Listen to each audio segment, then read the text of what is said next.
கலகலகலவன சிரி கண்ணில் நீர் வர சிரி. வள்ளுவர் சொன்னாருங்க, இடுக்கண் வருங்கால் நகுக. நிறைய பேர் சொல்கிறான், அதை அவர் சும்மா சொல்லுவார், சார் நம்மளால் முடியும் பண்ணுறோம், ஆனால் அதுதான் பண்ணுறோன்னு தெரியல. காலிங் பெல் அடிக்குது, கதவு திறக்கிறோம், மாமனார் நிற்கிறாரு, சிரிக்கல. நம்ம மாமனார் வீட்டுக்கு போகும்போது காலிங் பெல் அடிக்கிறோம், திறக்கிறாங்க, மாமனார் நம்மளை பார்த்து சிரிக்கிறாரு, சிரிக்கல. அவ்வளோதான், இடுக்கண் வருங்கால் நகுக, அவ்வளோதான் சார். ஒன்றும் இல்லைங்க. கண்ணதாசன் ஒரு அற்புதமான வரி ஒன்று சொல்லுவார், ஒரு மனுஷனுக்கு இன்பத்தில் துன்பம், துன்பத்தில் இன்பம், இறைவன் வகுத்த நியதி. நிறைய பேருக்கு அது புரியல. சார் இன்பத்தில் எப்படி சார் துன்பம் இருக்கும்னா இருக்கு, துன்பத்தில் எப்படி இன்பம் இருக்கு. எனக்கு இருக்கு. 2 உதாரணம் சொல்கிறேன். அதாவது நீங்கள் தொழில்துறையை சார்ந்த அவர்கள் எல்லாருமே ஃப்ளைட்டில் போயிருப்பீங்க. ஒரு முறை லண்டன் போனேன். விண்டோ சீட் இல்லைன்ட்டா அந்த பொண்ணு. டிக்கெட்டை கேன்சல் பண்ணினேன். இன்னும் எல்லோரும் வந்து ஆன்லைனில் புக் பண்ணிட்டாங்க விண்டோ சீட். அப்புறம் அதை பற்றி தெரிஞ்சு மூஞ்சி, அதனால் விண்டோ சீட் ஏற்பாடு பண்ணி கொடுத்துட்டாங்க. ஹாப்பி. ஃப்ளைட்டில் ஏறுறேன், 9 ஹவர்ஸ் ஜேர்னி. ஏறுறேன், விண்டோ சீட்டு. அது விண்டோ சீட்லேயே ஸ்பெஷல் விண்டோ. எப்படின்னா விண்டோ சீட்டு பக்கத்தில் எமர்ஜென்சி கேட்டு. சார் பிஸ்னஸ் கிளாஸில் கூட அவ்வளோ கால் லென்த்து இல்லை சார். பெட்ஷீட் போட்டு படுத்துடலாம், அந்த அளவுக்கு ரொம்ப மகிழ்ச்சியாக இருந்தது. 2 நிமிஷம்தான், கதவெல்லாம் மூடினாங்க. ஒரு ஏர் ஹோஸ்டர் நேராக என்கிட்ட வந்தா, thank you for choosing this seat அப்படின்னா. நான் நம்ம தானே தேங்க்ஸ் சொல்லணும், இவன் ஏன் நம்மளுக்கு தேங்க்ஸ் சொல்கிறா? ஓகே அப்படின்னா, sir when we are flying if anything goes wrong, இதெல்லாம் கதவு மூணு பிறகு தான் சொல்லுவாளுங்க.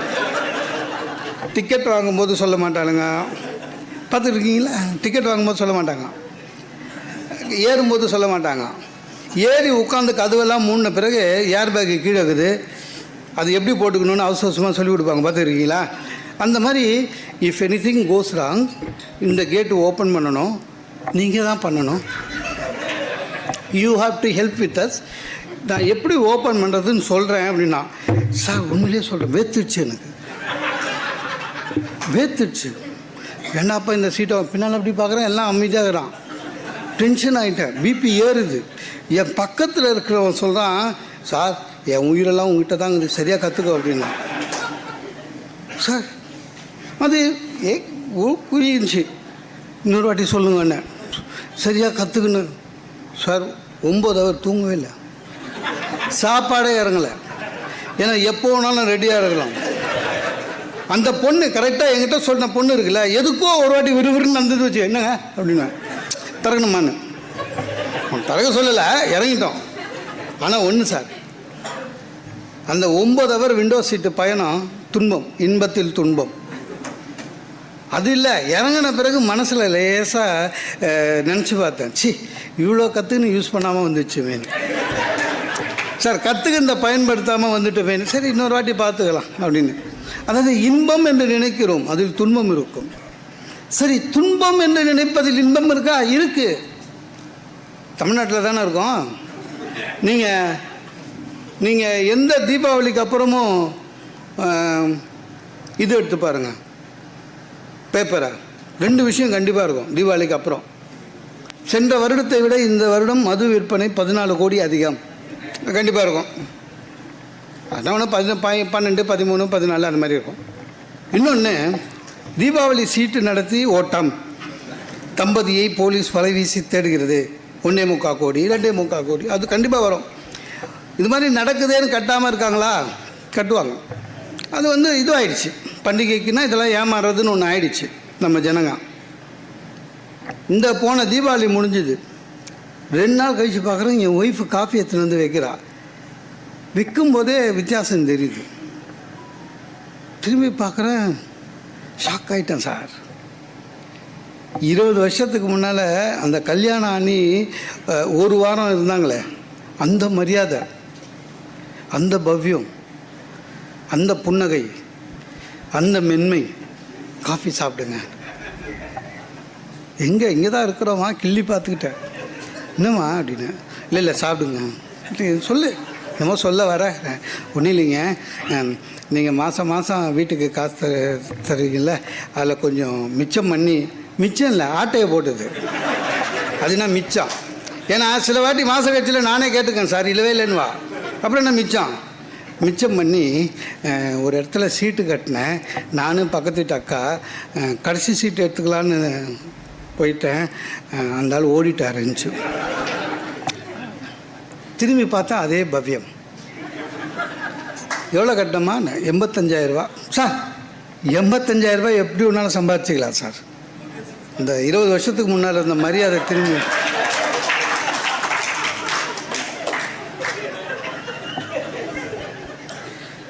புதையல் கிடச்ச மாதிரி சார். இனிமேல் பார்க்க முடியுமா இந்த மாதிரி? 85,000 ஒரு பணமா? அவ்வளோ பவ்யம், அவ்வளோ பவ்யம். எங்கிட்ட மட்டும் இல்லை சார், எங்கள் அம்மாக்கிட்டேயும் பவ்யம். இது 85,000 தான், வெறும் 85,000. எவ்வளோ செலவு பண்ணுறோம். அப்புறம் அப்படின்னா கொஞ்சம் தைரியமாக குரல் உயர்த்தி அப்புறம் அப்படின்னா, இல்லை அந்த அக்கா வீட்டுக்கார் கமிஷனர் ஆஃபீஸ் போயிட்டு கம்ப்ளைண்ட் கொடுத்துருக்காரு, நீங்களும் போய் கொடுங்க. கொடுக்குறேன். போனால் நம்மளை மாதிரி பலியாடுங்க நிறைய இருக்குது. பெரிய க்யூ நிற்குது.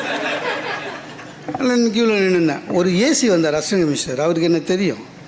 சார் என்ன சார் நீங்கள் க்யூவில் நிற்கிறீங்கன்னாரு. நீங்கள் கொடுவா அப்படின்னாரு. நான் இல்லை சார், எங்கள் ஒய்ஃபு அப்படின்னா. என்ன சார் நீங்கள் ஒய்ஃபை கண்ட்ரோலில் வச்சுக்குவானா அப்படின்னாரு. அவர் என்னமோ அவங்க ஒய்ஃபை கண்ட்ரோலில் வச்சுக்கிற மாதிரி. யார் வீட்டில் கண்ட்ரோலில் இருக்கு? சும்மா நம்ம தான் சொல்லிக்கிறோம் சார். 85,000 போனது துன்பம். ஆனால் பழைய 20 வருஷத்துக்கு இருந்த மரியாதை வந்தது பாரு, அது இன்பம். அதனால தான் இன்பத்தில் துன்பம், துன்பத்தில் இன்பம், இறைவன் வகுத்த நியதின்னு கண்ணதாசன் உண்மையான வாழ்க்கை தத்துவம். அதே மாதிரி மற்றவர்கள் பேச்சு எப்போவுமே நம்ம எடுத்துக்கிறது நம்மளோட விருப்பத்துப்படி. நிறைய பேருக்கு மற்றவங்க ஏதாவது சொல்லுவாங்க சார், அதே டென்ஷன் சொல்லட்டுங்க. நிறைய பேர் நம்ம அப்செட் ஆகிறதுக்காகவே சொல்லுவான். நிறைய பேர் அப்படியே சுற்றின்னு இருக்கிறான். எதை சொன்னால் இவன் அப்செட் ஆவான்னு நினச்சி சுற்றின்னு இருக்கான். நீங்கள் நம்ப மாட்டீங்க. அதாவதுங்க, 2வது டோஸ் போட்டுக்கிட்டு காலையில் சாயங்காலம் வீட்டுக்கு வெளில வந்து நிற்கிறேன். பக்கத்து வீட்டுக்காரன் கேட்குறான், என்ன காலைல 2வது டோஸ் போட்டிங்களா? ஆமாங்க போட்டுக்கிறேன். ஜுரம் வந்ததா அப்படின்னா. எனக்கு முதல் டோஸ் போடும்போதே வரல, 2வது டோஸ் போடும்போது வரல. வரலீங்க. வரலையா? வரணுங்க அப்படின்றான். ஏண்ணே செக் பண்ணிங்களா? இப்போ அதுலேயும் டூப்ளிகேட் வந்துச்சுன்னா. சார் நம்ப மாட்டீங்க சார், ஜுரம் வரணுன்னே பிள்ளையார்கிட்ட வேணுனேன். ஏன்னா நம்மளை குழப்பி விட்டு போயிட்டான். சில பேர் குழப்பி விடுறதுல தெளிவாக இருப்பானுங்க சார். உங்களுக்கு கேள்வி கேட்டே சாவடிக்கிறதுக்கு நிறைய பேர் இருக்கான். கோயிலுக்கு சும்மா இருக்கிற நாளில், மீட்டிங் இல்லாத நாளில் கோயிலுக்கு போவேன். என்னோடய ஃப்ரெண்டு கோயில், என்ன அடிக்கடி கோயிலுக்கு வர, ஏதாவது பிரச்சனையா அப்படின்றான். அவன் பாருங்க, கோயிலுக்கு போகிறதே பிரச்சனைனா தான் போவோன்னு நினச்சினுக்கிறான். ஏதாவது பிரச்சனையானு. சிச்சி இல்லைடா, மீட்டிங் இல்லை, ஃப்ரீயாக இருந்தால் அதனால் வந்தேன்னு. டெய்லி வராத அப்படின்னா. ஏண்டா கோயிலுக்கு வராதுன்னு யாராவது சொல்லுவாங்க. வராத, அவ்வளோ உன் நல்லதுக்கு தான் சொல்கிறேன் அப்படின்னா. ஏண்டாண்ணே? அப்படி இல்லைடா, இப்போ எல்லா கோயிலையும் சிசிடிவி கேமரா வச்சுருக்கான். நீ டெய்லி வர என்ன, திடீர்னு கோயிலில் ஏதாவது காணாத போச்சு வச்சுக்க, என்கொயரி டீம்னு ஒன்று போடுவானுங்க, உன்னை கூப்பிட்டு விசாரிப்பானுங்க. தேவையா உனக்கு இதெல்லாம்? நான் பயந்துட்டேன் சார். அன்னைக்கு காலையில் தான் படித்தேன் சார், ஏதோ ஒரு கோயிலில் கும்பாபிஷேகம் நடந்த அன்றைக்கே மேலே இருந்த 8 கலசத்தை காணோன்னு. இப்போல்லாம் கோயில் உள்ளே போகிறதே இல்லை, வாசலே கொண்டு சிசிடிவி. அப்படிதான் சார். உண்மையிலேயே சார், இந்த உறவுக்கு ஒரு சொந்தக்காரன் சார், ஞாயிற்றுக்கிழமை ஒரே நாள் ரொம்ப ஃப்ரீயாக இருக்கு, இன்றைக்கி ஒன்றும் வேலை இல்லைன்னு உட்காந்துக்கிற வந்தான். வந்து அப்புறம் அப்படின்ட்டு பேச ஆரம்பிச்சிட்டு, எனக்கு சாதாரணமாகவே சார், ஜென்ரலாகவே எனக்கு இந்த டொனேஷன் கலெக்ட் பண்ணுறது, யாரையாவது இதில் சேர்த்து அதெல்லாம் எனக்கு பிடிக்காது.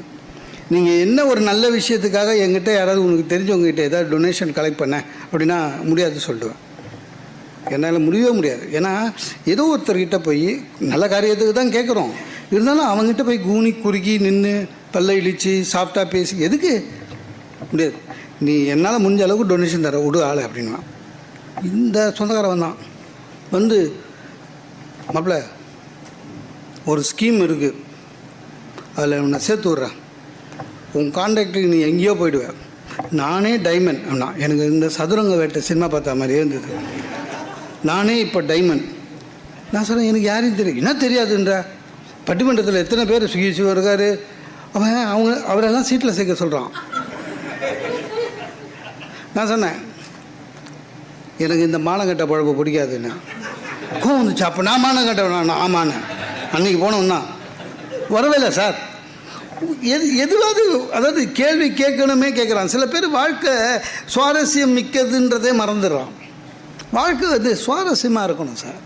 எதிர்பார்த்த எல்லாமே நடக்காதுன்றதை நீங்கள் தெளிவாக்கினா தான் நீங்கள் சந்தோஷமாக வாழ முடியும். சில பேர் ஒரு பெரிய திட்டம் போடுங்க, அது வேறு விஷயம். சின்ன விஷயத்துக்கெல்லாம் ஒரு திட்டம் போட்டு ஒரு 2 மாதத்துக்கு முன்னாடி சில பேர் இருக்கான் சார். ஊருக்கு போகிறதா இருந்தால் 2 மாதம் முன்னாடியே புக் பண்ணுவான். பார்த்துக்கிறீங்களா? 60 நாளைக்கு முன்னால் அவன் ஓப்பன் பண்ணுறான்ல, 60 நாளோ 90 நாளோ அப்போவே புக் பண்ணிவிடுவான். இல்லை ரயில்வேல எப்படின்னு கேட்டிங்கன்னா, புக்கிங் காலியாக இருக்கிறதெல்லாம் அப்படியே போட மாட்டாங்க. அவங்க ஒரு இது வச்சுருக்காங்க, சில பேருக்கு புரியும்னு நினைக்கிறேன். எப்படின்னா, ஒரு பர்த்து லோயர் கொடுத்தாங்கன்னா அடுத்தது மேலே கொடுப்பாங்க. அந்த மாதிரி தான் உங்களுக்கு வரும்போதே. 3rd AC போட்டார், மிடில் கிளாஸு, மிடில் பர்த்து 2 மாதத்துக்கு முன்னாலேயே. திட்டம்ன்றது ஒரு அளவு இருக்குது, டென்ஷன் ஆகுறது. டிக்கெட்டு கன்ஃபார்ம் டிக்கெட் அப்படின்னு 9 மணிக்கு ட்ரெயின், 7:30 ஸ்டேஷன் போய்டுவான். பார்த்துக்கிறீங்களா? 7:30 ஸ்டேஷன் போய்டுவாப்பில். 9 மணி ட்ரெயினுக்கு நீ சாப்பிட்டு வரலாம். கஷ்டப்பட்டு சாப்பாட்டு மூடி வர தூக்கின்னு வருவான். 7:30 மணிக்கு ட்ரெயின் பிளாட்ஃபார்ம்லேயே நிற்காது, அப்புறம்தான் வரும். குடுன்னு ஏறி போய்ங்க. மனசாட்சியே இல்லாமல் இந்த லோயர் பர்த்தில் ஒருத்தன் வருவான், அப்பர் பர்த்தில் ஒருத்தன் வருவான். அவன் உட்காரணும், எதை பற்றியும் கவலை இல்லை, மிடில் பர்த்தை போட்டுருவாப்பில். இந்த 3rd AC போகிறவங்களுக்கு தெரியும், மிடில் பர்த்து போட்டிங்கன்னா லோயர் பர்த்தில் இருக்கிறவன் அடிமை பெண் எம்ஜிஆர் மாதிரி தான் உட்காரணும், நிமிந்து உட்கார முடியாது. என் உயரத்துக்கே அப்படி தான், இன்னும் உயரமாக இருந்தால் சித்தான். இப்போ அப்பர் பர்த்தில் இருக்கிறவன் நாங்கள் 8 மணிக்கு ஏறின ஒன்று படுத்துருவானாங்க. எனக்கெல்லாம் சாயங்காலம்ன்றதே 9 மணிங்க. சாயங்காலம் 9 மணிக்கு டீ குடிச்சிட்டு வேலை பார்க்குறவன் நான். படிக்கிறது எழுதுறதெல்லாம் 1.5 ஹவருக்கு முன்னால் வந்துடுவான். ட்ரெயின் வந்தவொடனே ஏறிடுவான், பர்த்து போட்டுருவான். போட்டு ட்ரெயின் கிளம்பவே இல்லை, அதுக்குள்ளே சாப்பிட்டு முடிச்சிடுவான். இந்த சாப்பாடை வீட்டிலே சாப்பிட்ருக்கலாமே, இல்லை கொஞ்சம் நேரம் கழிச்சு சாப்பிட்டு யாராவது வரத்துக்கு முன்னால் புண்ணிடுவாங்களோன்னு சாப்பிட்டு முடிச்சு கையை கழுவிட்டு பெட்ஷீட் போட்டு டிடிஆர் வண்டி புறப்பட்டுருக்காது. வண்டி அப்படி மூவ் ஆகுங்க. அந்த பிளாட்ஃபார்ம் எண்டு போகிறதுக்குள்ளே, sir excuse me, light off பண்ணுங்கள், ஏதோ ஃபஸ்ட் நைட்டுக்கு வந்த மாதிரி ஓங்கி ஒரு அறை உள்ளமான்னு வரும். என்னத்துக்கிட்ட மற்றவங்களுடைய வசதி பார்க்க வேணாம். வாழ்க்கை சுவாரஸ்யமாக இருக்கணுங்க, ஓவர் திட்டம் போடக்கூடாது. சில பேர் பாருங்கள், எனக்கு ரொம்ப பிடிக்கும் அந்த மாதிரி ஆளுங்களை. லைஃப்பை ரொம்ப ஜாலியாக சுவாரஸ்யமாக எடுத்துப்பாங்க. நேராக வருவான், ஓப்பன் டிக்கெட் ஒன்று வாங்குவான், நேராக போவான் டிடிஆர் கிட்ட. வண்டி போகிறப்பத்துக்கு 5 நிமிஷம் முன்னால் டிடிஆர் பெட்டிக்கு வெளியில் நின்றுப்பார். நேராக போவான். நீங்கள் பார்த்துக்கிட்டீங்களா? வண்டி போகிறப்பத்துக்கு முன்னால் டிடிஆரை பாருங்கள், ஒரு 20 பேர் அந்த ஆள் கோட்டை பிடிச்சி இழுத்துனுப்பான். நீங்கள் அங்கே நின்னீங்கன்னா போதும் சார், சிறுகதை ஒரு 10 சிறுகதைக்கு உங்களுக்கு கருத்து கிடச்சிடும். நான் போய் சொல்லுவானுங்க, இன்றைக்கு போகிறேன்னு வானுங்க, ஒய்ஃபுக்கு பிரசவம் பண்ணுவானுங்க, நாளைக்கு கண்டிப்பாக அங்கே இருந்தே ஆகணும்னு சொல்லுவாங்க, மேனேஜர் அனுப்பிச்சாருன்னு என்னமோ எல்லாம் தொங்கி நிற்பான். ஒருத்தர் மட்டும் ஓப்பன் டிக்கெட் வாங்குவான். அந்த குட்டி டிக்கெட்டை வச்சுட்டு ஒரு 50 ரூபா இல்லை ஒரு 100 ரூபா அதோடு வச்சுட்டு டிடிஆர் சார் அப்படின்னா, டிடிஆர் அப்படி பார்ப்பார், 54 முடிஞ்சுது. அவன் 54 பார்த்துட்டு திரும்பி வரான், சார் 54 டிடிஆர் இது சார் அப்படின்னா. நீ படியா, நான் நின்று வரப்போ. அது இல்லைங்க, அவன் டிடிஆர் இதில் படுத்துன்னு இருக்கான். ஒரிஜினலாக கன்ஃபார்ம் டிக்கெட்டுக்காரன் அவனை பெருமையாக பார்ப்பான், பெரிய ஆள் போல இருக்குது, டிடிஆரில் பர்த்லேயே படுக்கிறான்னா. சுவாரஸ்யம் இருக்கணும் சார். சும்மா அது இல்லாமல் நிறைய பேருடைய மனப்பக்குவம் என்ன தெரியுமா? நம்ம மகிழ்ச்சியாக இல்லாததுக்கு காரணம் என்னென்னா, நம்ம ஒவ்வொரு நாளும் மாறுது. அந்த மாற்றத்துக்கு ஏற்ற மாதிரி நாமளே மாற்றிக்கணும். மாற்ற முடியாதவங்க தான் உண்மையிலே கவலைப்படுவாங்க. ரொம்ப கஷ்டம். எல்லாம் மாறி போச்சுங்க. ஒரு காலத்தில் குரு சிஷ்ய பாவம் இருந்தது, இப்போ அது இல்லை. I am not telling only the school, office, wherever it is, தொழில் எதுவாக இருந்தாலும். கவர்மெண்ட் ஆஃபீஸ்லேயே குரு சிஷ்ய பாவம் இருந்தது, சாருக்கு தெரியும். சார் செக்ஷன் ஆஃபீஸர், நம்ம செக்ஷன் ஆஃபீஸர் வந்து சீனியர் மோஸ்ட்டு. நம்ம புதுசாக வேலைக்கு சேர்ந்துருக்கோம் குரூப் 4 எழுதிட்டு. ஆனால் செக்ஷன் ஆஃபீஸர் தான் நம்மளுக்கு வேலை சொல்லி கொடுக்குறாரு. இவன் குருவாக நினைப்பான். செக்ஷன் ஆஃபீஸர் ரிட்டையர் ஆனால் வீட்டுக்கு போவான் சார். அவருக்கு வீட்டுக்கு போய் பணம் கொண்டுவான். மாதம் ஒரு வாட்டி போய் இப்போ வீட்டில் போய் பார்ப்பான். அந்த குரு பாவம், சார் நீ இல்லாமல் அங்கே ஃபைல்லாம் பெண்டிங் இருக்குது சார், நீ இருக்கும்போது எவ்வளோ ஜாலியாக இருந்தது சார் எல்லாம் சொல்லுவான். ஐடியா கேட்பான். அந்த பாவனை போயிடுச்சு. ஆஃபீஸில் அநியாயத்துக்கு போயிடுச்சு. இப்போ வீடியோவில் பார்க்குறோம், வாட்ஸ்அப்பில் பார்க்குறோம், ஸ்கூலில் சுத்தமாக இல்லை. ரொம்ப கஷ்டமாக இருக்குது. ஆஃபீஸில் யாரையும் கீழே இருக்கிறவனை திட்டவே முடியல சார். ஏன்னா திட்ட ஆரம்பித்தாலே ஏதாவது ப்ராப்ளம்னா எம்டிக்கு மெயில் போடு. எம்டி எனக்கு மெயில் போடுவார், நான் எம்டிக்கு மெயில் போடுறேன், எம்டி உனக்கு மெயில் போடுவார். படிச்சுக்கோ, இந்த சும்மா திட்ட வேலை வேணாம். அப்படிதான் எல்லாத்துக்கும் அப்படிதான் சார். ஆம்பளைங்களாவது பரவாயில்ல சார், ஜென்ஸு ஸ்டாஃபாவது பரவாயில்ல சார். ஒரு வேலையில் தப்பு பண்ணிட்டோம் வச்சுங்க, நமக்கே தெரிஞ்சிடும் தப்பு. மேலதிகாரி திட்டுவான், இன்றைக்கி சந்திராஷ்டமம், நம்ம திட்டு வாங்கிக்கிறதுக்கு மென்டலாக ரெடி ஆகிடுவோம், பார்த்துக்கிறீங்களா. ஆனால் லேடிஸ் அப்படி இல்லை. சாதாரணமாகவே லேடிஸ் ரொம்ப புத்திசாலிங்க. வேலைக்கு போகிற லேடிஸு அதை விட புத்திசாலிங்க. தப்பு பண்ணுவாங்க சார், பண்ணிவிட்டு திட்ட போகிறானுங்கன்ட்டு தப்பு பண்ண உடனே அழ ஆரம்பிச்சிருவாங்க, பார்த்துக்கிறீங்கன்னா. அதுங்களே அழும். அழுகுறவங்களை யாரும் திட்ட மாட்டாங்க. சரி சரி விடு, இன்னொரு வாட்டி பண்ணாத அப்படின்வாங்க. நல்லாயிடும். என் செக்ரட்டரி அப்படி தான் சார். வாரம் தப்பு பண்ணலாம், அழுவோம். அழுதாலே தெரியும் எனக்கு, என்ன மிஸ்டேக்கு அப்படின்னுவேன். வந்து சார் இனிமேல் பண்ண மாட்டேன்னு கரெக்டாக, அதாவது அடுத்த வெள்ளிக்கிழமை வரையும் பண்ணாது, இனிமேல் பண்ண மாட்டேன் சார். நான் ஒரு நாள் அது பண்ண மிஸ்டேக்கு எனக்கு ஆப்பு, எனக்கே மெமோ வந்துடும். அந்த அளவு மிஸ்டேக்கு. வழக்கம் போல் லைட்டாக அழுகுது. எனக்கு கோபம் பயங்கரமாக வந்துச்சுங்களா.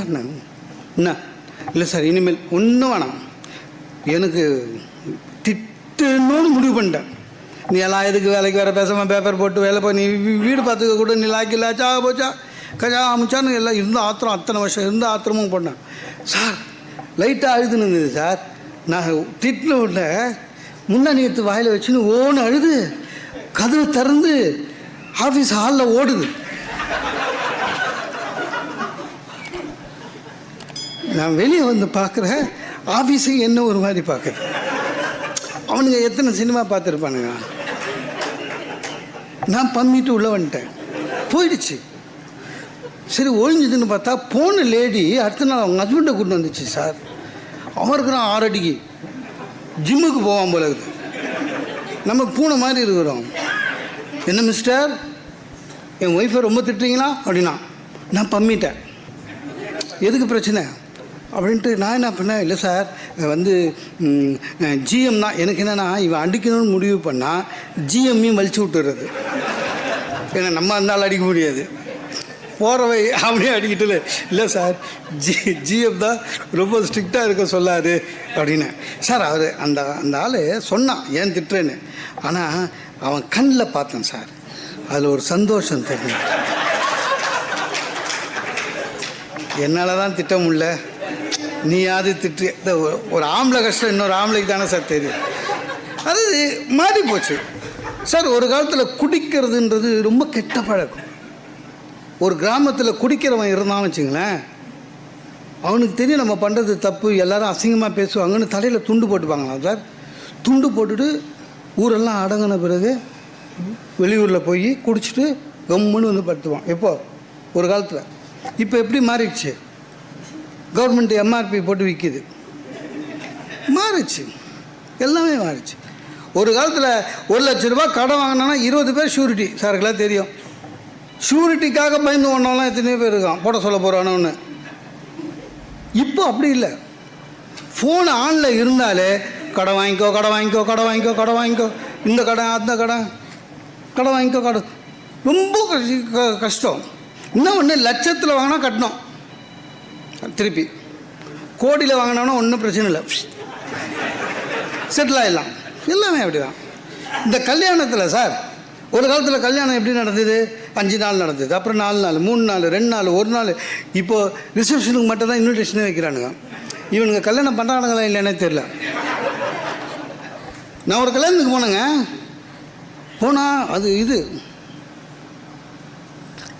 உங்களுக்கு இந்த சொன்னால் தெரியும், தாம்பரம் தாண்டி புறநகர். நம்ம சொந்தக்காரெல்லாம் அப்படி தானே வைப்பான் பாவம். அங்கே தான் மாட்டோம் கொஞ்சம் சீப்பாக கிடைக்கும். நான் எலக்ட்ரிக் ட்ரெயினில் ஏறி அதுக்கப்புறம் ஷேர் ஆட்டோன்னு ஓடுது, திருநெல்வேலியில் ஓடுதா, பெஸ்ட்டு மனிதர்கள் கண்டுபிடிப்பிலே அதுதான் ரொம்ப பெஸ்ட்டு ஷேர் ஆட்டோ. ஆமாங்க, இந்த தென்னாலிராமன் குதிரை மாதிரி அதுக்குன்னு ஒரு உருவம் கிடையாது, ஒவ்வொன்றும் ஒவ்வொரு சைஸில் இருக்கும். ஒரு ஃபியட்னா எப்படி இருக்கும், ஒரு அம்பாசிடர் எப்படி இருக்கும், ஒரு மாருதி எப்படி இருக்கும். பட் ஷேர் ஆட்டோக்கு உருவம் கிடையாது, ஒவ்வொன்று. அதுக்கு ஒரு இதுவும் கிடையாது, ஆர்டி கிடையாது, எப்படி கிடையாது, ஒரு நம்பர் பிளேட் ஒழுங்காக இருக்காது. உள்ளே பார்த்தா நவராத்திரி கொலு மாதிரி படிக்கட்டு வச்சுக்கிறான் சார் உள்ளே. இந்த தென்னாலிராமன் குதிரை புல் பார்த்தா சைடு வாங்குமே, அது மாதிரி இவனுக்கு வந்து நேர்ப்பானுங்க சார். பஸ் ஸ்டாண்ட் பார்த்தா சைடு வந்துடுவாங்க. பின்னால் வர 2 வீலருங்க பற்றி இண்டிகேட்டர்லாம் ஒன்றுமே கிடையாது. அது உள்ளே பார்த்தீங்கன்னா யார் மண்டியில் யார் உட்காந்துக்கிறாங்கன்னே தெரியாது. 4 நாள் நீங்கள் ஒரு வண்டியில் போனால் எவனோ உங்களுக்கு பொண்ணு தர மாட்டான். அந்த அளவுக்கு அது கேவலமான ஒரு வண்டி. அந்த ஷேர் ஆட்டோவில் ஏறி அதுக்கப்புறம் நொந்து நூலாக போய் வேர்த்து விறுவிறுத்து மண்டபத்துக்கு உள்ளே போனால் வான்னு சொல்கிறதுக்கு ஒரு நாதி கிடையாது. ஆமாங்க, முன்னெல்லாம் பொண்ணுக்கு அப்பாவும் பிள்ளைக்கு அப்பாவும் வாசப்பிள்ளை நின்று வணக்கம் வாங்க வீட்டில் கூட்டு வரலையா இல்லைங்கப்பான். இப்போ இல்லைங்க, அதுக்கு ஒரு பொம்மை வச்சுட்டான், அது வணக்கம் வணங்கன்னு. முன்னெல்லாம் கல்யாணத்துக்கு வாசலில் வந்துங்க 18 டீனேஜில் இருக்கிற குட்டி பிள்ளைங்க அழகாக 4-5 போட்டு பாவாடை தாவணி பட்டு பாவாடை தாவணியோடு வச்சு சந்தனம் கல்கண்டு அதுங்க பன்னீர் தெளிக்கும். இப்போ அதுவும் கிடையாது சார். அதுக்கு ஒரு மிஷின் வச்சுக்கிறான் சார். ஒரு பூதம் மாதிரி ஒரு ஆள் தலையில் இப்படி வச்சுருக்கிறான், அடிக்கும். மகா மட்டமான பன்னீர், ஏற்கனவே வேர்வை நாத்தம். இது கேவலமான பன்னீர் நாத்தம், ஸ்டிங்கிங். உள்ளே போகும்போதே நாரினே உள்ளே போகணும். உள்ளே போனால் உட்காருன்னு சொல்லக்கூட மாட்டான் சார். வலுக்கட்டாயமாக நம்ம வந்து கிஃப்ட் கொடுக்குற க்யூவில் நிற்க வச்சுருவோம். கண்டிஷனாக அங்கே நிற்கணும் சார். நம்மளாம் தமிழன், அதுவும் இல்லாமல் இந்தியன். வரிசையில் நிற்க என்றைக்காவது பிடிக்குமா? ஏதோ விலை இல்லாத விசிடி தராங்க, ஏதாவது தராங்கன்னா நிற்கலாம். நான் என் வீட்டிலேருந்து 1000 ரூபா பேக்கெட்டில் போட்டுன்னு இவனுங்களுக்கு கொடுக்கறதுக்கு நான் எதுக்கு சார் க்யூவில் நிற்கணும்? அது இல்லாமல் க்யூவில் நிற்கிறோம். ஒரு வெல்கம் ட்ரிங்க்னு ஒன்று கொடுப்பாங்க. அந்த கப்பு கண்டுபிடிச்சவனுக்கு ப்ரைஸ் தரணும் சார். இத்தினூண்டு இருக்குது சார் கப்பு. அதில் ஒரு கிரேப் ஜூஸ்ன்னு ஒன்று கொடுப்பான் சார். அது எட்டி பார்க்கறதுக்குள்ளே தீர்ந்து போய்டும், இத்தினூண்டு. ஆனால் குடிக்கக்கூடாது. குடிச்சிங்க வச்சுங்க ஒரே நிமிஷத்தில் உங்கள் சுகரு 300க்கு போகும். கேவலமானது. நிற்கணும். இதில் நம்மளோட கெட்ட பழக்கம் என்னென்னாக்கா க்யூவில் நிற்க மாட்டோம். அப்படி நின்றுட்டோம்னா எல்லோரும் ஒழுங்காக க்யூவில் நிற்கணும்னு எதிர்பார்ப்போம். பார்த்துக்கிறீங்களா? யாராவது நடுவில் பூந்தா இது சொந்தக்காரன் சார், எனக்கு என்னென்னா 1000 ரூபா இவங்ககிட்ட கொடுக்கணும். இதே பெருமாள் கோயிலில் நின்றுட்டா புண்ணியமாவது கிடைக்கும். இந்த பையனை அந்த பொண்ணை லவ் பண்ணி கல்யாணம் பண்ணுது, அதுக்கு எதுக்கு நான் க்யூவில் நிற்கணும்னு நின்று போனால் திடீர்னு பார்த்தா யாராவது உள்ளே போட்டால் சண்டை போட முடியாது. பார்க்குறேன் மேடையில் அந்த கல்யாண பொண்ணோட தம்பி, அவன் எம்என்சி கம்பெனியில் வேலை செய்கிறவன். அவனுங்க எங்கே போனாலும் 50 பேர் பஸ்ஸில் போவானுங்க, தனியாக யாரும் போக மாட்டான். திடீர்னு 50 பேர் குறுக்க வரான், சண்டையும் போட முடியாது. வேர்த்து விறுவிறுத்து பிபி ஏறி மேடையில் ஏறும்போது அந்த மாப்பிள்ளை கிட்ட நல்லா விளையாடும், இறங்க விட மாட்டான். குரூப் போட்டோல் நில்லு, குரூப் போட்டோ. சார் உண்மையிலே இதுவரையும் எத்தனையோ கல்யாணம் போயிருக்கேன். ஒரு வாட்டி கூட என் ஃபேமிலியோடு நின்னதே கிடையாது சார். யார் ஃபேமிலியோடு நம்மளை சேர்த்து நிற்க வச்சிருக்கோம். ஆமாம், யார் நில்லு நில்லு நில்லு யார் ஃபேமிலியோ நின்று அதுவும் முடிக்க மாட்டானுங்க. இந்த வீடியோ கேமரா இருக்காங்களா அவங்க நல்லவங்க. எப்படின்னா எடுத்துட்டேன்றதுக்கு சாட்சியாக லைட் ஆஃப் பண்ணுவான். அப்பா லைட் ஆஃப் பண்ணிட்டான்னு நவரும்போது ஸ்டில் இருக்காங்கல்ல சார், அவர் எடுக்கலையா இன்னும். எவ்வளோ நேரங்க சிரிச்சா மாதிரி நடிக்க முடியும்? தீனிக்கு அன்றைக்கி பார்க்குறேன் என் பக்கத்தில் இன்னொரு பையன் சிவப்பா அழகாக இருக்கான், என்னை விட அழகாக இருக்கான். நீ யார்? இல்லை சார் நான் பந்தி பரிமாறுறவன். 9 மணியோடு நிறுத்த சொன்னாங்க, நிறுத்திடலாமான்னு கேட்க மேலே வந்தேன், என்னையை நிற்க வச்சுட்டாங்கன்னு. என் கவலை என்னன்னா என்னோட அவன் அழகாதான் சார். நம்ம குரூப்போட இல்லாமல் ஊதி எடுபடாமல் போயிடும். வேறு வழியில் இறங்கிட்டான். ஒரு சாப்பாடு கல்யாணத்தில் வந்து பந்தியில் போடணும். பந்தியில் போட்டு உட்கார வச்சு இலை போட்டு பந்தி போட்டு பொண்ணுக்கு அப்பாவும் பிள்ளைக்கு அப்பாவும் விசாரிக்கணும். என்ன வேணும், உன் சொந்தக்காரனை நீ விசாரி, என் சொந்தக்கார. இப்போ இல்லைங்க. இப்போ சென்னையிலலாம் கல்யாணத்துலேயும் பஃபே வச்சுட்டான். ரொம்ப கொடுமை சார். பஃபே சாப்பிட்லாம், அது வேறு விஷயம். அது ஐரோப்பிய நாகரிகம், வசதிகள், உணவை வீணாக்கக்கூடாது.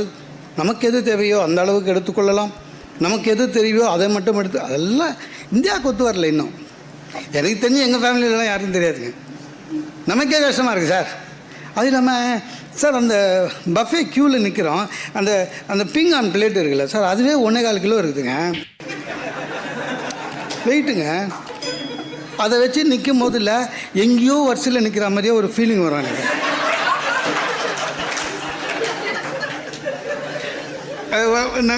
நவராது, நான் சீக்கிரம் கிடுக்கிட்டு நவராது.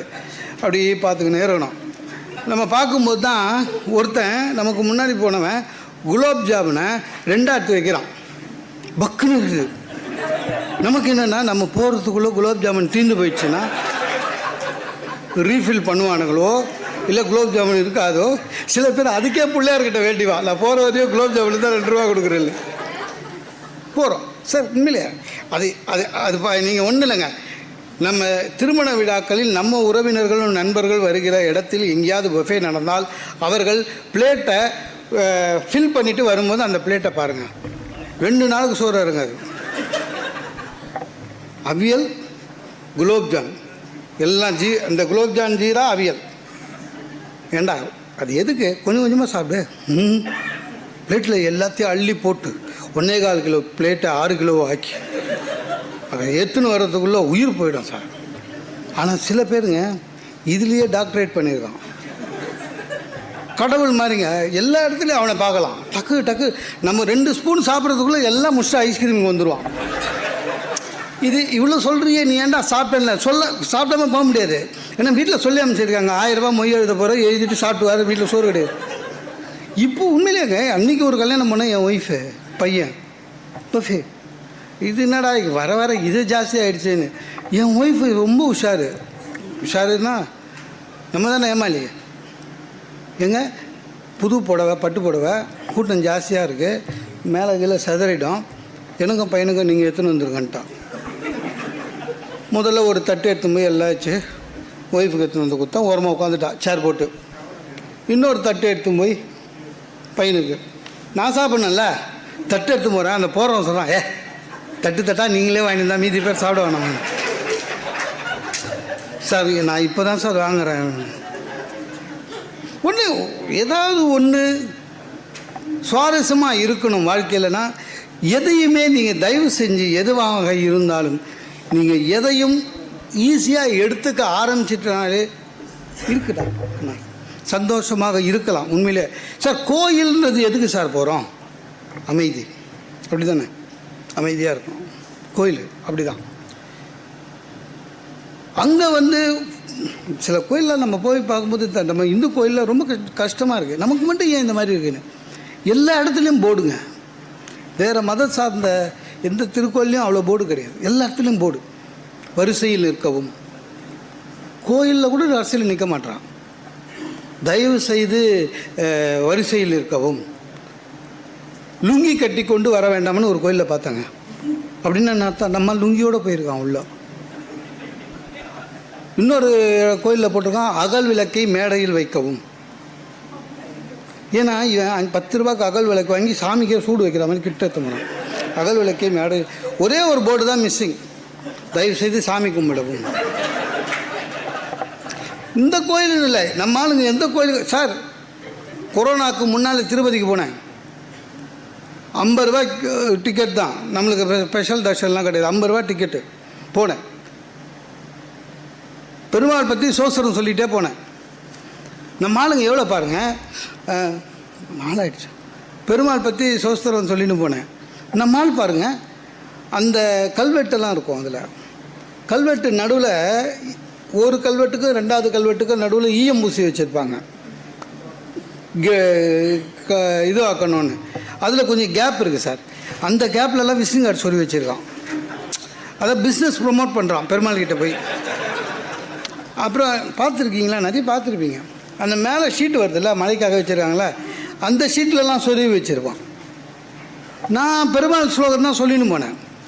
திடீர்னு பார்க்குறேன் ஒருத்தன் அந்த அந்த இதில் எழுதியிருக்காங்க சார், ஜெயந்தி ஐ லவ் யூ அப்படின்னு. எங்கே? திருப்பதியிலங்க. ஏன்னா ஒன்று ஜெயந்தி கிட்ட போய் சொல்லு, இல்லை பெருமாள் கிட்ட போய் சொல்லு. அவன் எழுதிட்டு போயிட்டான் சார். அது வரையும் பெருமாள் ஸ்லோகம் சொல்லிட்டு போனேன். நான் எம்ஏ படிக்கும்போது கிளாஸ்மேட் ஜெயந்தி கிட்ட நம்ம லவ் யூன்னு சொன்னோமே, உனக்கெல்லாம் லவ்வா ஒரு கேடான்னு என்னை கேட்டாளேன்னு பெருமாளை விட்டுட்டேன். ஜெயந்தி ஜெயந்தியில் ஆச்சு. என் பின்னால் ஒய்ஃபு எங்கே வந்தாலும் ஒரு வேடிக்கை தான் போ அப்படின்னு. அது மாதிரி எல்லாம் சில பேர் எங்கள் மாமனார் மாதிரியா எப்படி கொடுப்பாரு அந்த காலத்தில் சார். ஒரு காலத்தில் 20 வருஷத்துக்கு முன்னாடி மாப்பிள்ளை வயசு சின்னது, மாமனார் வயசு பெருசு. ஆனால் மாப்பிள்ளை வரும்போது மாமனார் எழுந்து நிற்பாராம். அப்போது அந்த மாதிரிலாம் ஒன்றும் இல்லை. எங்கள் மாமனார் வீட்டுக்கு போனால் குரியர் கொடுக்க வந்த பையனை பார்க்குற மாதிரி தான் பார்ப்பார். ஒவ்வொரு வாட்டியும் கேட்பாருங்க, ப்ரமோஷன் வந்துதா அப்படின்னாரு.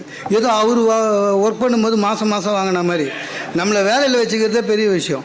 ப்ரமோஷன் வந்துதான்னு வேறு. அதே மாதிரி மாமியாருங்க மாப்பிள்ளைகிட்ட பேசவே மாட்டாங்க சார். ஒரு காலத்தில் 20 வருஷம் அம்மாக்கெல்லாம் தெரியும். 20 வருஷம் முன்னாலெல்லாம் மாமியாருங்க வந்து சமையல் ரூம்லேருந்து குரல் மட்டும்தான் வெளில வருமா, இல்லைன்னா ஒரு தூணுக்கு பின்னால் நின்று பேசுவாங்களாம். மாப்பிள்ளைகிட்ட மூஞ்சிக்கு மூஞ்சி பேச மாட்டாங்க, மரியாதை. அதெல்லாம் இப்போ கிடையாது. எங்கள் மாமியார் தெரியுங்க, சோஃபாவில் எதிர்க்க ரொம்ப சௌகரியமாக உட்காந்துட்டு பேசுது. இந்த ப்ளூ ஷர்ட்டை போடாதீங்கன்னு சொல்ல உங்களை, என்ன உங்களுக்கு எடுக்கவே இல்லை அப்படின்னு. நான் சொன்னேன் உங்கள் பொண்ணு தான் எடுத்து கொடுத்ததுன்னு. ஆமாம்மா, அவளுக்கு யார் நல்லா இருந்தாலும் பிடிக்காது. ஆனால் எதையுமே நீங்கள் நேர்மறையாக எடுத்துக்கலாம் சார். ஜனவரி 1ஆம் தேதி எல்லாரும் வந்து சில பேர் திடீர்னு நாளையிலேருந்து குடிக்கக்கூடாது அப்படிலாம் விரதம் இருப்பான். 1ஆம் தேதி 2ஆம் தேதியிலேருந்து குடிப்பான். சிகரெட் நெத்தியில் ஆணுவான். 3ஆம் தேதியிலேருந்து குடிப்பான். நான் இந்த வருஷத்தில் என்ன பண்ணேன், கொரோனாலாம் போயிடுச்சு, நம்ம ஒரு விரதம் இருப்போம். ஒன்றும் இல்லை, மாதத்தில் முதல் நாள், first day of the year, month, every month, maximum official personal எதுவாக இருந்தாலும் போய் சொல்லக்கூடாது. அஃபிஷியலாக இருந்தாலும் சரி, பர்சனலாக இருந்தாலும் சரி, லீவ் போட்டு வீட்லேயாவது இருக்கலாம், போய் சொல்லக்கூடாது. இந்த வருஷம் 8 மணிக்கு ப்ரே பண்ணிவிட்டு வெளில வந்தேன்.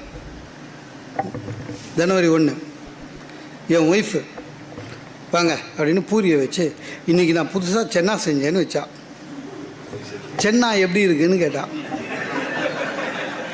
10 நிமிஷத்துக்கு முன்னால் தான் விரதம் இருந்தேன், பொய் சொல்லக்கூடாதுன்னு. சூப்பர். ஃபஸ்ட்டு போய் இந்த மாதிரி செல்லாவில் சாப்பிட்டதே இல்லை. ஆனால் உண்மையிலே சாப்பிட்டதில்லை. அவ்வளோ கேவலமாக, ரொம்ப கஷ்டங்க, பயமாக இருக்குது. வீட்டில் இருக்கும்போதே பயமாக இருக்குது. பையன் தனியாக இருக்கும்போது பையனை வந்து பேபி கீபின்னு கொஞ்சிரா தெரியுது எனக்கு. நம்ம கூட பையன் இருக்கும்போது அவள் பேசுறது பயமாக இருக்குது. ஒரு வாட்டி சொன்னால் மண்டையில் ஏறாதா, எனக்குன்னு வந்து வாச்சியடா, இன்னும் எத்தனை நாள் தான் ஒன்று வச்சு இதெல்லாம் அவனை சொல்கிறாளா, என்ன சொல்கிறாளா. ஆனால் எல்லாமே மகிழ்ச்சியாக எடுத்துக்கணும் சார். நீங்கள் எதை நேர்மறையாக எடுத்துக்கொள்கிறீர்களோ இது ஒன்றும் விஷயம் இல்லை. எந்தெந்த பொருளினால் துன்பம் வரும் அப்படின்னா, எந்தெந்த பொருளினால் நீங்கள் விலகி நிற்கிறீர்களோ அந்தந்த பொருளினால் யாதனின் நீங்கியான் நோதல் அதனின் இளன் வள்ளுவன். எந்தெந்த பொருளிலிருந்து நீங்கள் விலகி நிற்கிறீர்களோ அந்தந்த பொருள்களால் உங்களுக்கு துன்பம் இல்லை. அதுபோல் எந்தெந்த பிரச்சனையிலேருந்து பிரச்சனையை முழுசாக வாங்கிக்காதீங்க. நேர்மறையாக சிந்திக்க ஆரம்பித்தால் உங்கள் மகிழ்ச்சி வரும். ஒன்றும் இல்லை சார், மனுஷன் புரிஞ்சுக்க கற்றுக்கணும், அவ்வளோதான். நான் எப்பவும் சொல்கிறது தான்.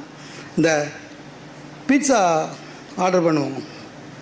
பீட்சா பார்த்தீங்கன்னா ஆர்டர் பண்ணி வரும்போது ஸ்கொயர் பாக்ஸில் அனுப்புவானுங்க. ஓப்பன் பண்ணால் உள்ளே ரவுண்டாக இருக்கும். எடுத்திங்கன்னா ட்ரையாங்கிள் பீஸ் வரும். மனுஷங்களாம் அப்படி தான் சார். ஒவ்வொரு மனுஷனும் பார்க்க ஒரு மாதிரி இருப்பான், பழக ஒரு மாதிரி இருப்பான், ஆனால் உண்மையிலே அவன் வேறு மாதிரி இருப்பான். மனிதர்களை பழகி கொண்டால் நீங்கள் வாழ்க்கையிலே வெற்றி அடையலாம் என்று கூறி வாய்ப்பளித்த 1 ஹவருக்குள்ளே முடிக்கிறேன்னு மேலே பேசியிருக்கேன். இந்த பேச்சுக்காக காத்திருந்த அனைவருக்கும் என்னுடைய நன்றி. வாய்ப்பளித்த ஐயா அவர்களுக்கும். இந்த வீடியோ உங்களுக்கு பிடிச்சிருந்தா லைக் பண்ணுங்க, கமெண்ட் பண்ணுங்க, ஷேர் பண்ணுங்க. மறக்காம நம்ம சேனலை சப்ஸ்கிரைப் பண்ணிடுங்க. மீண்டும் ஒரு காணொளியில் சந்திப்போம். நன்றி நண்பர்களே.